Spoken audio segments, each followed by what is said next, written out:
That level of choice and competition is what not only explains our lower costs, but our better results. I've just gone through some of the different experiments, both in charter schools in Alberta, the voucher education in many of the western provinces, and then the competing public models, particularly in central Canada.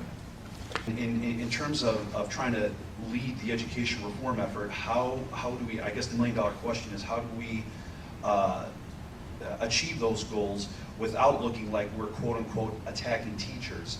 And in terms of what was accomplished in Canada, what were the, how did you get past the arguments that, decentralization and, forces competition between teachers instead of collaboration, and, it won't produce any positive results, and, how do you win the argument on that as far as public awareness?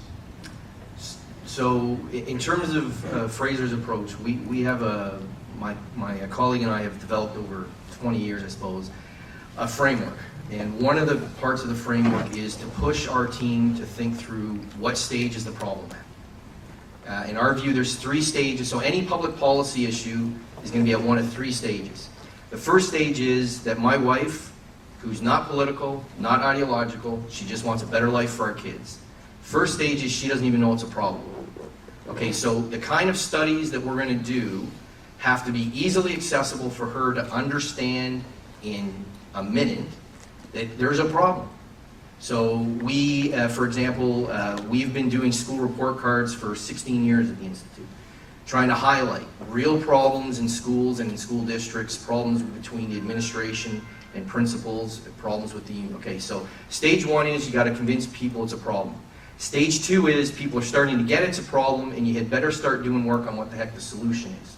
My wife and some of the other folks that we look at as a test audience, if they don't know it's a problem, they're not interested in a solution.